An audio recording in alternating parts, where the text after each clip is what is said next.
XSFM입니다. PODERA 원하는 것을 말하고 원하지 않는 것은 고쳐가고 우린 그렇게 말할 수 있어야 해요. 부끄러움이 아닌 설레임으로 삶의 여백을 채울 수 있어야 해요. 중요한 걸 아닌 척하지 말아야 해요. 내 삶의 절정 로맨틱스 co.kr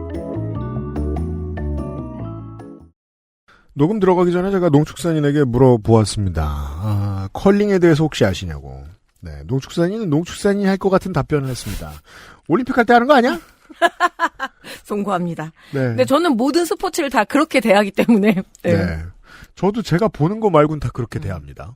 옛날을 해봐야 뭐 별거 있습니까? 뭐 한 4, 5년 전이죠. 대한민국이 컬링 붐에 휩싸였던 그때를 얘기하는 거죠. 오랜만에 이제 동창들을 만나러 갔는데 그 자리에서 다들 컬링을 보게 된.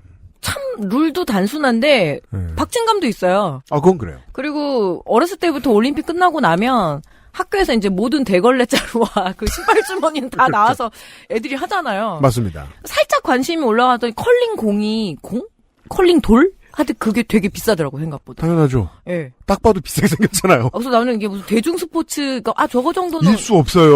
노인들도 할 수 있지 않을까 했더니 갖춰줘야 돼. 지역에 그런 빙판도 갖춰줘야 되고 그러니까요. 도구도 있어야 되고 다 쉬운 스포츠는 아니구나. 그래서 의성군 얘기를 그렇게 많이 했던 네. 거예요. 아무튼 농축산인과 제가 잘 모르는 컬링 이야기입니다. 오랜만에 강명철 씨가 사연을 보내셨습니다. 서울의 대리운전사 강명철입니다. 오랜만이에요. 그전에 자기가 국정원 직원이라고 떠드는 취객 사연이 있었죠. 예, 네. 기억납니다. 네. 그 자체로 위법이죠. 그간 소소하게 좋게 된 일들이 없던 건 아니지만 사연감은 아니었기에 아껴두었습니다. 그러다가 464회에 말습관에 대한 사연 및 대중교통에서 민중가요를 재생한 사연을 듣고 두 분의 이야기가 몇 해 전 제가 겪었던 흔치 않은 일을 떠오르게 해 사연을 적습니다. 저는 취미가 많은 편이지만 그중 가장 유니크한 건 바로 컬링을 한다는 겁니다. 보기엔 그러지 않아 보여도 컬링은 상당히 체력을 많이 필요로 하는 스포츠입니다. 보기에도 힘들어 많이 보여요. 보다 보면 네. 세상에 저거 어떻게 싶은 그게 스트롱맨 종목 선수들하고 비슷한 표정이 나오잖아요. 브러쉬로 얼음을 닦아내는 스위핑 동작이 엄청 격렬하기 때문입니다. 대충 닦아서는 스톤에 아무런 영향을 주지 못합니다. 집에서 청소만 한번 해도 이게 얼마나 힘든지 알 것 같더라고요, 진짜. 저 지금 혈압이 낮아가지고 전 되게 어지럽거든요. 방바닥을 닦고 나면. 네. 그래서 또 소파에 또 한참 누워 있어야 돼요. 옛날하고 다르게 요즘은 세제도 좋아지고 그래가지고 대걸레를 온 힘을 다해 쓸 대걸레까지도 안 가도 돼요. 바닥 청소 그냥 마룻걸레로 해도 온 힘을 다해서 쓸 일이 그렇게 많지는 않거든요. 효율적인 동작으로 온 힘을 다해 빡빡 닦아내야만 가드스톤을 피해 돌아 들어가는 멋진 샷을 만들어낼 수 있는 것입니다. 저는 생활체육으로 컬링을 즐기며 몸과 마음의 건강을 되찾게 되었습니다. 관심 있는 청취자분들을 위해 알려드리면 현재 컬링 체험 프로그램이 있거나 동호회가 활성된 곳으로는 태능을 비롯해 의정부, 강릉, 의성, 청주, 인천이 있습니다. 태능 정도면 저희 집에서 가깝네요. 태능이 아직 빈 곳에 재개발 광풍이 들 불어가지고 다행히 또 부동산에 찬바람이 불었잖아요. 아직 태능이 우리가 아는 그 태능인 것 같더라고요. 네. 예. 근데 개발 이슈 때문에 그 동네 좀 시끄럽긴 합니다. 네. 그럼요. 이제 거기 목숨 걸고 이미 돈을 날린 사람들은 많겠어요. 하지만 컬링을 할 수 있는 태능이면 좋겠습니다. 서울 사람 입장에서는요. 컬링을 직접 하는 것뿐 아니라 중계방송을 찾아 헤매는 날들이 많습니다. 비인기 종목 스포츠 팬들이라면 공감하시겠지만 수많은 경기를 다 방송으로 중계해주는 건 아니기에 보고 싶은 경기를 볼 수 없는 경우가 생깁니다. 저는 이걸 몰랐다가 이런 팬들이 너무 많아서 요새 육상이나 당구에 유튜브 스타들이 엄청 생겼더라고요. 근데 그 사람들이 유튜버가 아니고 그냥 국대더라고요. 근데 당구 정도는 이제는 정말 이렇게 채널에 많이 나오던데요. 제가 당구에 풀어보면 대한 우리 같은 세대가 모르는 놀라운 지점이죠. 당구가 때로 시청률에서 농구와 배구를 이깁니다. 뭐 스롱피아빗이 나오는 것부터 해가지고 네. 그 당구 관련한 채널이 서너 개 정도 되더라고요. 스롱피아빗 선수가 횃불이 되었죠. 네. 이런 날에는 한 줌도 안 되는 한국어 사용자 컬링 팬들이 중계 난민이 되어 인터넷에 망망대해를 떠돌며 소식을 갈구하곤 합니다. 주로 대회 주최 측에서 제공하는 실시간 스코어보드나 문자 중계를 보게 되는데요. 컬링의 경우 종목 특성상 그림 중계를 제공하는 경우도 있습니다. 그러나 실제로 컬링을 해본 적이 없는 팬들은 저 선수들이 왜 저기에 스톤을 던졌는지, 원래 의도가 무엇이었을 것이며 어떤 실수를 저지른 건지 정확히 알지 못합니다. 그죠? 야구 안 보는 분들은, 사실 야구 열심히 보는 분들도 마찬가지예요. 공이 왜 저렇게 휘어가는지 모릅니다. 그리고 공이 왜 휘었는지도 모르며 타자가 왜 못 휘둘렀는지도 모릅니다. 역시 얼음 위에서 하는 보드게임의 성격이 강한 컬링이기에 바둑이나 장기처럼 수를 읽는 해설이 필요한 거죠. 채팅방 중계 난민촌에는 저샷의 의미가 무엇인지 게임이 어떻게 흘러가는 건지 갑론을박이 펼쳐지고 그나마 실제 컬링을 해본 적이 있는 제가 다른 이들에게 친절히 설명을 해주는 일이 반복되었는데 이럴 바에야 그냥 직접 중계방송을 하자는 생각이 들더군요. 맞아요. 찾아 들어가 보고 싶어지네요. 네. 맞아요. 그래서 저작권 살살 피해가면서 그냥 자기가 중계하는 BJ들이 옛날에 아프리카에 많고 그랬는데 그게 역사가 우리나라는 인터넷 때문에 그랬지만 옛날 사람들은 자기가 라디오 채널 열어서 자기가 응원하는 팀 중계하고 그러는 일을 하는 사람들도 있었던 것 같더라고요. 대회 주최 측이 제공하는 그림 현황판을 화면에 띄우고 제가 목소리를 얻는 방식으로 해설 방송을 하게 되었고 몇 달이 지나자 저는 어느새 컬링 팬들 사이에서 나름대로 인지도 있는 야매 중계 해설가가 되고 맙니다. 중계 방송은 저 스스로 말하는 습관을 돌아보는 계기가 되었습니다. 이를테면 때문에 라는 말이 너무 자주 반복되는데 무엇 때문에 어떻게 되었다 라는 식으로 완전히 문장을 종결짓는 것이 아니라 종결어미처럼 뭐뭐 때문에 라는 표현을 너무 자주 쓴다는 걸 알게 됐습니다. 아래와 같이 말입니다. 아래 나 중계 톤으로 이경혁 선수 방금 샷은 참 쉬운데요. 아쉬운데요. 참 아쉬운데요. 참 아쉬운데요. 제가 보기에는 하나 붙이는 게 좋았을 거기 때문에 괜찮습니다. 상대도 하나 실수해줄 거기 때문에. 아하, 제 말이 맞죠? 이번 샷 정말 중요합니다. 이 샷을 통해 역전의 발판이 마련될 수 있을 것이기 때문에. 사랑하기 때문에. 그죠? 유재하식 해설인가요? 네. 야, 강명철 씨 이렇게 해가지고는 유명해질 수 없었을 것 같은데. 그게 컬링해서 다행입니다. 만약 이거를 뭐 야구나 축구했으면 벌써 퇴출됐겠네요. 예, 바보예요, 그냥.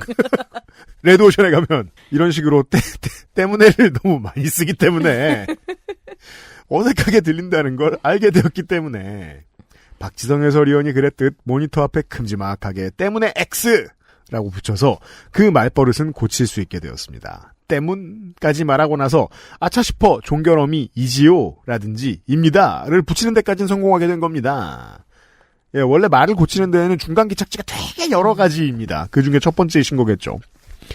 제가 불특정 다수에게 말하는 걸 모니터링하다 보니 얼마나 어색하던지요. 그 밖에도 아하 라든지 제가 보기에는 이라든지 자 라든지 너무 자주 나오는 단어나 표현이 많았는데요. 같은 단어의 반복을 자제하고 다양한 단어를 활용하기 위해 연습을 하다 보니 나름의 성과를 거두어 뿌듯함을 느꼈습니다. 뭐 스피치에 자신감이 붙으셨을 수도 있겠네요.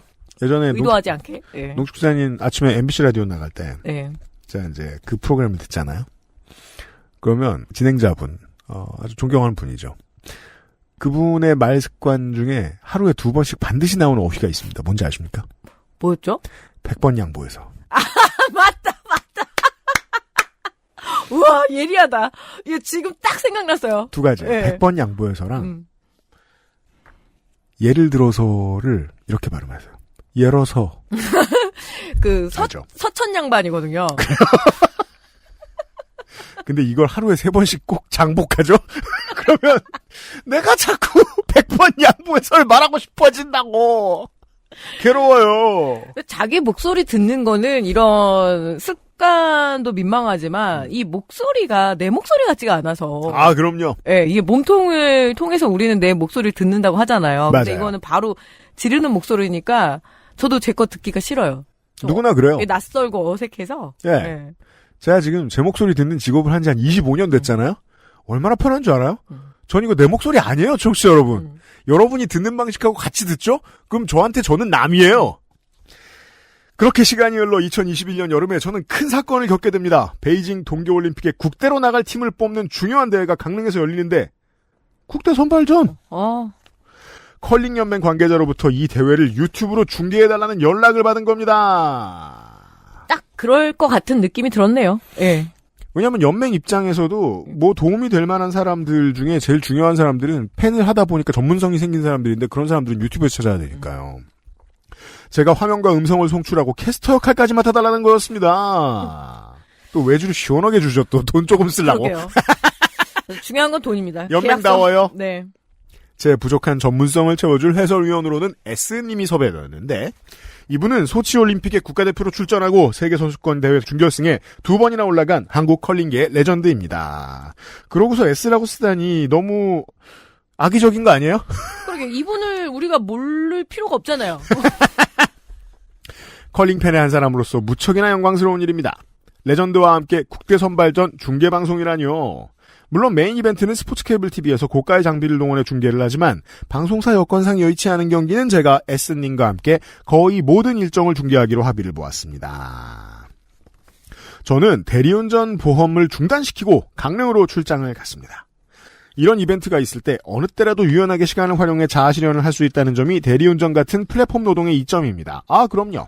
그럼요. 저도 힘들다 하면서도 이렇게 휴일에 우리 나와서 일하잖아요. 근데 또 남들 일할 때 노는 날은 더 많거든요. 네, 그렇죠. 네. 그러니까 이게 온 국민이 고용보험이 되고 온 국민이 엔잡러가 되는 게 제일 행복한 이유가 여기에 있습니다. 갑자기 다른 하고 싶은 일이 너무 생겨서 막 열정에 불이 붙으면 어떡해. 좋은 일이에요. 제가 직장 생활을 했다면 이런 일은 꿈도 꿀 수 없었을 테니까요. 혹시 이번 일 잘 치르고 컬링 팬들 사이에서 인기를 얻게 된다면 베이징 올림픽 때 공중파 방송사 중계에 섭외될 수도 있지 않을까 하는 꿈이 자라났습니다. 마치 국대 축구 경기를 중계하던 인터넷 방송 BJ들처럼 말이죠. 아, 그죠. 그러다가 레전드가 된 사람들이 더러 있죠. 강릉에서 장비를 세팅하고 중계를 시작했습니다. 평균 200명, 많을 때는 500명 정도의 시청자들이 방송을 실시간으로 지켜보는 가운데 대회는 차질 없이 진행됐습니다. 당연하게도 방송의 품질은 매우 떨어졌지만 열악한 장비로 애쓴 덕에 다행히 경기 실황과 작전이라든지 영미! 헐! 등의 선수들 콜사인이라든지 대회 현장을 실시간으로 무리 없이 확인할 수 있는 수준으로 방송을 만들 수 있게 되었죠. 중계가 거듭될수록 문제점을 개선해 나가며 방송의 품질도 점점 나아지고 S님과 저의 호흡도 잘 맞아갑니다. 저는 점점 방송이 익숙해져서 여유도 생기고 나름 개드립도 쳐가면서 시청자들과 이야기를 나누었는데 이 즈음에 사건이 벌어졌습니다. 어느 경기에서 초반부에 1점씩 야금야금 빼앗기던 팀이 한 번에 넉 점을 따내며 경기를 원점으로 되돌린 상황이 되었습니다. 저는 저도 모르게 흥분해 이렇게 외치고 말았습니다. 이건 마치 제가 좋아하는 어느 노래의 가사와 같군요. 이거 진짜 노래 불러드려요? 아니, 부르지는 않으셨을 것 같아요. 네. 너희는 조금씩 갉아먹지만 우리는 한꺼번에 되찾으리라. 이거 아니에요? 자, 경기를 원점으로 되돌리는 누구누구 팀입니다. 다행히 뒤에 문호동 무임금은 어울리지 않네요. 너 이런 전문 용어 얘기하지 말까? 아차 싶었지만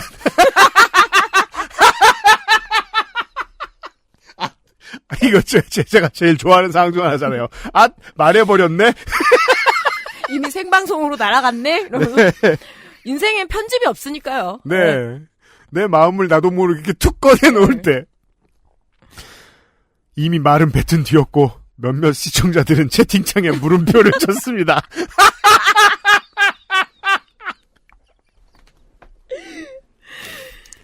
그제야 저는 제가 빨밍아웃을 했다는 사실을 깨달았습니다. 제 옆에 있던 S 해설위원도 고개를 갸웃했습니다. 해설위원. 그게 무슨 노래예요? 저 운동권 노래 있거든요. 단결 투쟁가라고. 아마추어입니다. 그냥 단투가 정도로 해서 그걸 소개하려고 드린 거예요. 해설위원. 네. 경기가 진행되었지만 한동안 침묵이 감돌았습니다.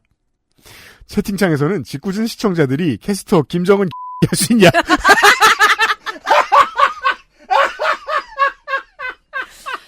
사실 개 쪽보단 돼지 쪽 아닙니까?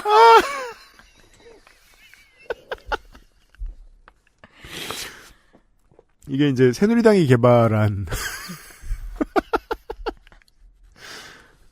고 묻기도 하고 간첩 신고가 몇 번이냐 드립도 치는 등 작은 소란이 있었습니다. 그리고 진짜 간첩 신고 몇 번이에요? 112인가요? 111인가? 112로 다 통합됐죠. 119는 재난이나 화재고 아마 112로 다 통합된 것 같아요. 제 요즘 구분법에 의하면 그 공익광고 모델이 정준호 씨면 그 번호예요. 그러면 112인 것 같네요. 요새 그 양반이 그런 프로파간다에 많이 쓰인. 와, 시간 많이 지났네요. 어떻게 간첩 신고하는데 우리 둘 사이에서 이게 112야, 119야 이렇게 헷갈릴 정도면 우리 어렸을 때는 띵 누르면 바로 자동이잖아요. 왜냐면 아주 어릴 때부터 자꾸 가르치니까 학교에서. 네. 그죠? 삐라 오면은 바로 뭐 신고해라 막 이랬었고. 저는 에라 모르겠다. 왜 에라 몰라요? 지금부터라도 잘해야지. 근데 방송이라는 게 이럴 때가 있죠. 아무도 스튜디오 안에 들어가 있는 사람, 마이크 앞에 있는 사람에게 바깥에 있는 그 누구도 과감해져라라고 말하지 않아요. 제발 적당히 해라는 분위기가 감돌잖아요. 근데 방 안쪽의 공기에서 미쳐버리는 사람들이 나와요. 아니 막 던져야지? 그 생각하는 사람들이 나와요.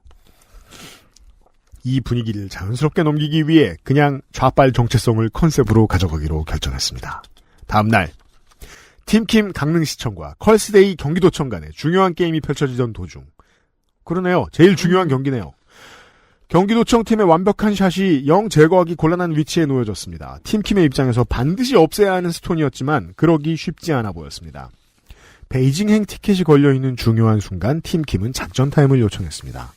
해설위원, 이런 상황에서는 세게 때려내거나 다음 작전 타임을 위해 옆에 붙이거나 둘 중에 하나를 선택해야죠. 마치 재개발 조합 측에서 철거민을 몰아내기 위해 명도 소송을 걸고 용역 깡패를 보낼 것인지 아님 협상단을 파견할 것인지 논의하는 것 같군요. 이게 있었던 일이라는 거잖아요. 너무 나갔네. 야, 아니 저는 강명철 씨가 잘했다고 보지도 않습니다. 네. 왜냐하면 이렇게 상황을 이해할 수 있는데 도움이 되지도 않고요. 이거야말로 서브컬처입니다. 정말 이쯤 되면 서브컬처입니다. 네, 극소수가 알아듣는 원래대로면은 중요한 얘기지만 지금 얘기하면 서브컬처입니다. 장르도 컬트예요. 제가 보기에는. TPO가 놀랍도록 틀려먹었습니다. 이러면 제작진과 연맹 사람들은 네. 변온 동물이 되죠. 네. 겨울잠을 자는 개구리가 되죠. 아이고. 채팅창. 저 빨갱이 또 시작했다. 크크크. 웃느라 말을 못 잇는 S님을 대신해서 계속 중계를 저는 이어갔습니다. 팀킴은 결국 강하게 때려내지 않고 스톤을 하나 옆에 붙였습니다. 본격적인 강제 집행에 앞서서 협상단을 파견하는 팀킴입니다. 경기도청도 작전 타임을 요청하는군요. 지금 저 귀중한 삶의 터전을 지켜내야 하거든요. 네. 지금 농축산인의 이거는 이제 학생회장이 처음 된 22살 대학생의 말투죠. 그렇죠. 이거 배웁니다. 네. 쓸데없이 무게 잡는. 자보 쓰는 거. 그리고 조금 이제 글씨 꽤 쓴다 싶으면 이제 좀 더 PC를 쓰잖아요. 근데 이게 그렇죠. PC도 이제 플래카드요. 운동권 사투리죠. 그래서 이제 그렇죠. 그거를 좀 써보고. 네. 그리고 저런 말투를 배웁니다. 네. 강명철 씨가 그렇게 했을 수 있겠습니다. 가능합니다. 이게 교육의 실패예요. 그러니까 조계교육은 동의합니다. 조계교육은 이 심장에 새겨지거든요. 그래서 아침마다 제가 그렇게 아침에 단투가하고 이렇게 님을 위한 행진곡에 맞춰서 아침에 일어나게 되더라니까요. 또 웅웅웅하고 그러면서 부르고 있어요. 화장실에 앉아가지고. 예. 집 앞에 건설노조 집회가 있어서 하지 말아야지 이러면서도. 그리고 이래요. 맞아, 내가 NL 노래는 참 약한데. 그래서 저 노래는 다 안다. 막 이러면서.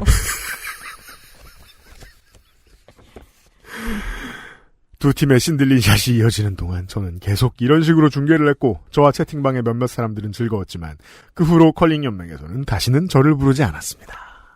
그렇죠. 저는 강명철 씨의 이런 현실인식이 참 마음에 드는 것이 네.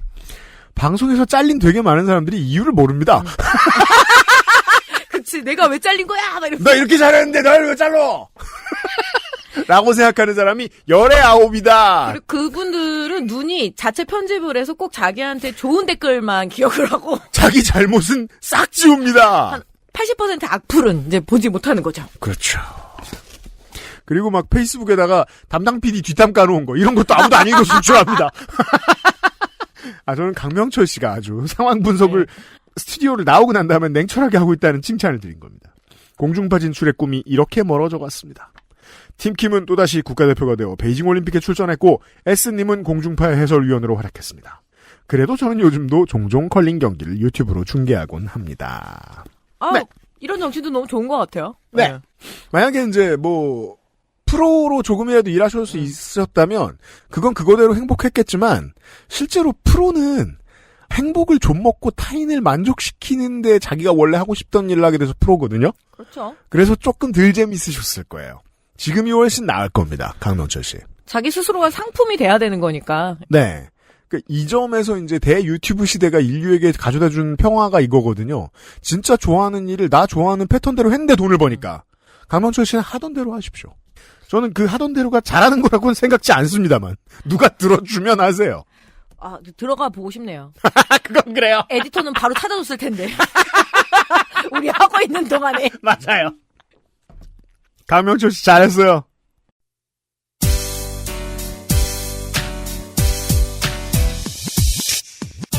지금 들으신 이야기는 XSFM의 팟캐스트, 요즘은 팟캐스트 시대에서 소개된 사연입니다.